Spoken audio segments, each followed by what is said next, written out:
오늘 우리에게 주신 하나님의 말씀은 어제에 이어서 마태복음 6장 19절부터 마태복음 6장 19절부터 24절까지 교독하고 마지막 절은 합독합니다.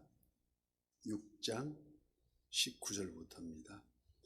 너희를 위하여 보물을 땅에 쌓아두지 말라. 거기는 좀과 동록이 해하며 도둑이 구멍을 뚫고 도둑질하느니라. 오직 너희를 위하여 보물을 하늘에 쌓아두라. 거기는 좀이나 동록이 해하지 못하며 도둑이 구멍을 뚫지도 못하고 뚫지도 못하느니라. 내 보물 있는 그곳에는 내 마음도 있느니라. 눈이 몸에 불뿌리니 그러므로 내 눈이 성하면 온몸이 밝힐 것이요 눈이 나쁘면 온몸이 어두울 것이니 그러므로 내게 있는 빛이 어두우면 그 어두움이 얼마나 더하겠느냐. 한 사람이 두 주인을 섬기지 못할 것이니 혹 이를 미워하고 저를 사랑하거나 혹 이를 중히 여기고 저를 경히 여김이라. 너희가 하나님과 재물을 겸하여 섬기지 못하느니라. 아멘. 오늘도 실시간 유튜브를 통해서 선한 이웃의 기도의 향연 속에 새벽을 깨우는 우리 성도님들 모두에게 여호와 샬롬 지키시는 하나님의 평강과 풍성한 은혜를 축복합니다. 하늘에 쌓은 보좌라는 제목으로 은혜를 나누고자 합니다. 오늘 본문은 세상의 귀한 물질, 보화에 따른 생활 지침을 말씀하고 있습니다. 19절 말씀과 같이 너희를 위하여 보물을 땅에 쌓아두지 말라.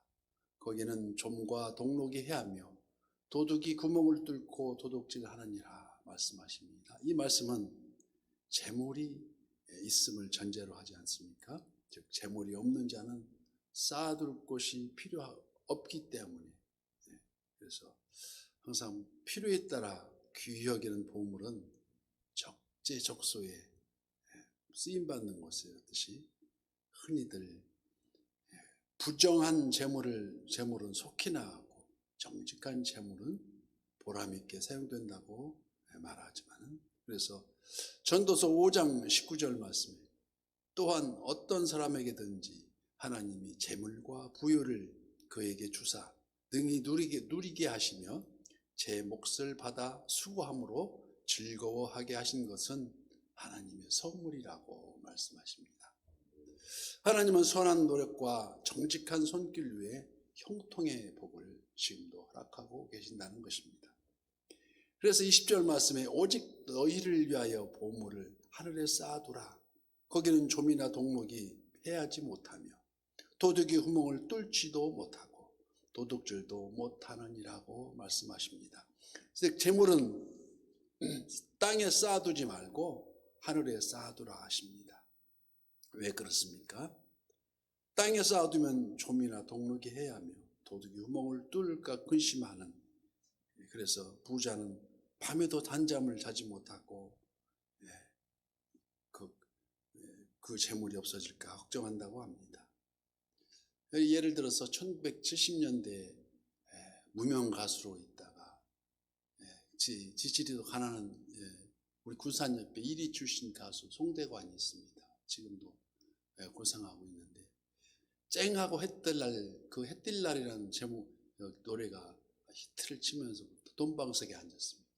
그래서 어머니하고 홀어머니하고 송대관 단둘이 서울에 올라왔는데 단칸방에 돈이 하도 많이 벌려서 둘도 곳이 없어서 진짜 방석이 아니라 이불 요 밑에다가 전부 깔아놓고 아주 그냥 돈이 어떻게 많이 벌이든지 처신할 곳이 없어서 걱정했다고, 아니 애를 먹었다고 간증 그 경험을 들은 적이 있는데, 지금은 그 돈을 제대로 관리하지 못해가지고 땅 투기에 대해 아주 수십억이 아니라 수백억까지 아마 이게 벼락을 맞아가지고 자기 지금 안사람이 지금 감옥에 들어가 있는 상태고 지금 뭐 헤어나지를 못하고 있는데, 그 뭐 매덕 도와준다고 이렇게 해결할 일이 아니라고 합니다.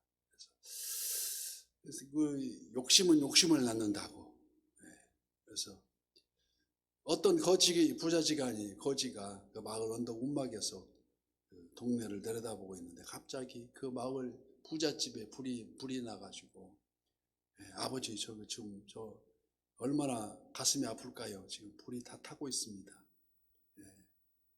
우리는 집도 없으니 절대 걱정할 거 없죠? 물어보니까 그 아빠가 다 예비덕이라고 하더랍니다.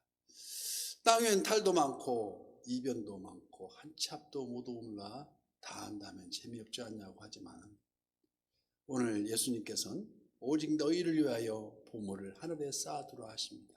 즉 선한 일에 사용하라는 뜻이죠. 그래서 마태복음 19장에 한 부자 청년이 예수님께 나와서 내가 무슨 선한 일을 하여야 영생을 얻으리까 하고 예수님께 여쭤봅니다. 그래서 예수께서 이르시되 네가 온전하고자 할진대 가서 내 소유를 팔아 가난한 자들에게 주라. 그러면 하늘의 보화가 내게 있으리라. 그리고 와서 나를 따르라고 하십니다. 그 청년이 재물이 많음으로 이 말씀을 듣고 근심하여 가느니라고 기록되어 있습니다.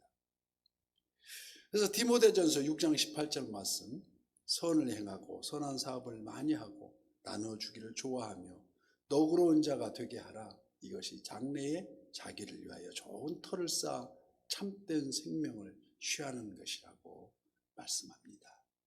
우리가 전도지로 쓰고 있는 우리가 천국 간증 기록을 우리가 배포하면서 전도를 합니다. 그 내용인즉슨 성남 제1교회를 창건한 박용교 목사가 60대 초반에 한 50대 중반 넘어서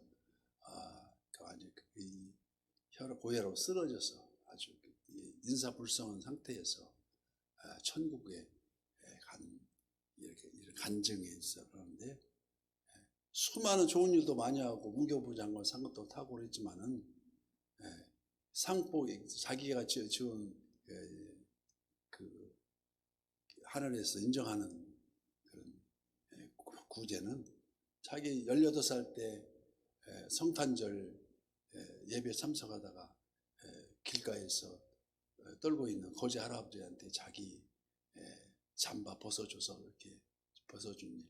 또 한 가지 또 선한 착한 일을 기록되어 있는데, 자기 헌금하려고 교회에 가다가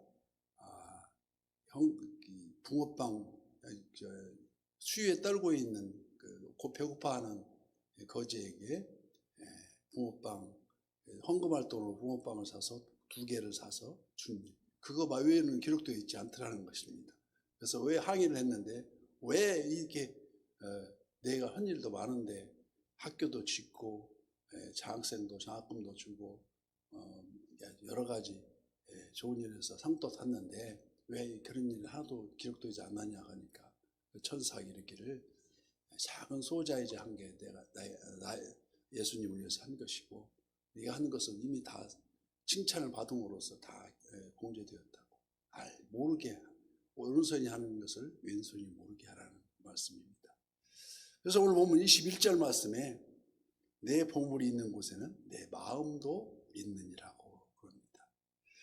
자기는 어떤 일이 있어도 절대 안 그런다던 자가 갑자기 복권에 당첨되어서 재물이 수십억이 굴러 들어오니 엊그제 언제 그랬느냐고 초심을 잃어버리고 하는 일엔 절대 하늘엔 하나님이 없다는 식으로 절대 관심이 없고 땅의 쾌락에 빠져서 어느 순간 패가망신한 일이 한두 번이 아니라, 통계에 의하면 로또 당첨한 사람의 열의 9은 90%가 다 대부분 그걸 다 지키지 못하고 전날보다 더 타락해서 허황된 모습으로 빠져 있더라는 통계가 나와 있습니다.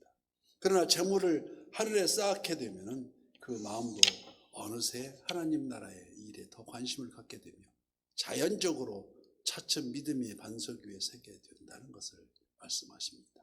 왜 그렇습니까? 자신도 모르는 사이에 여호와 샬롬 하나님의 평강이 찾아오며 평안이 우리 그 마음에 내 보물이 있는 곳에는 내 마음도 있다는 것과 같이 항상 평안이 찾아온다는 것입니다. 이게 바로 여호와 샬롬이 아닐까. 그래서 22절 말씀에 눈은 몸의 등불이니 그러므로 내 눈이 성하면 온몸이 밝을 것이요 눈이 나쁘면 온몸이 어두울 것이니 그러므로 내게 있는 빛이 어두우면 그 어둠이 얼마나 더하겠느냐 말씀하십니다. 육신의 눈이 밝으면 육신의 활동도 광명 속에서 불편 없이 잘할 수 있는 것처럼 심령의 눈이 밝으면 바른 생각을 갖고 영적 도덕적 생활도 광명하게 할 수 있다는 것이 아니겠습니까? 그런데 우리 눈을 땅의 것에 초점을 맞추거나 재물에 탐하는 데 시선을 두면 그 마음도 또한 어두워져서 디모데전서 6장 9절 말씀에 이렇게 말씀하십니다.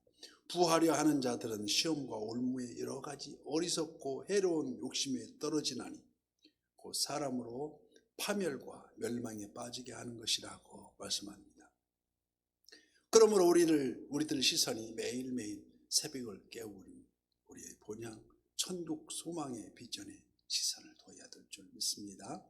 그러기 위해서 24절 말씀에 한 사람이 두 주인을 섬기지 못할 것이니 혹 이를 미워하고 저를 사랑하거나 혹 이를 중히 여기고 저를 경히 여김이라. 너희가 하나님과 재물을 겸하여 섬기지 못한다고 말씀하십니다. 너무나 당연한 말씀입니다.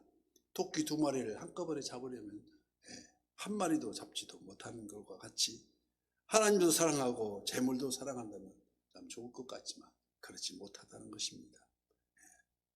두 개 다 놓치는 결과를 가져오다라는 말씀입니다. 재물의 위력은 대단한 것이요 그렇게 보입니다. 세간에는 유전무죄요 무전유죄라고 돈이 있으면 죄도 사해지고 돈이 없으면 없는 죄도 생긴다는 것이 보이지 않는 하나님보다 눈에 보이는 재물을 더 선호하고 귀히 여기는 세상을 바라봅니다. 그러나 그 재물은 잠깐이요 그 가치도 변하고 마지막에는 썩어 없어지고 만다는 것입니다. 우리가 잘 아는 한 번 죽는 것은 정해진 이치요 그 후에는 반드시 심판이 있으리라 하는 히브리서 9장 27절 말씀과 같이 재물을 따르는 자 그 재물과 함께 피폐해져 가고 그래서 우리가 잘 아는 내용으로 영락교회 장시자인 한경영 목사님은 양복이 우아래가 맡은 게 없다고 그랬습니다. 실제 그 간증례를 본적해 있는데 거지가 추워 썰고 있으면 가다가 자기 옷을 입혀주고 가니까 교인들이 하도 옷이 남놓으면 자꾸 아마 그쪽에 양복장이 많이 있습니다. 그래서 양복 맞춰주면은 한 달도 못 돼서 없어져가지고 다 돌아가실 때 보니까 앞뒤 양복 우아리가 맞는 양복이 드물더라고 이렇게 말씀하게 됐습니다. 항상 훌륭하신 그 인품을 보면서 우리도 하늘에 쌓는 상급이 되어야 될 줄 믿습니다. 그래서 그 물질이 하나님의 사랑을 위해서 사용되고 그 물질이 하나님 영광을 위해서 쓰여진다면 나타낼 때는 혹 이를 중히 여기고 저를 경히 여김이 아니라 이는 오직 한 주인을 섬기며 보물을 하늘에 쌓아둠이라 하십니다. 그래서 하나님이 기쁘시게 하는 선한 유세 기본 방향도 또한 이 참된 교회의 모범이 되는 것을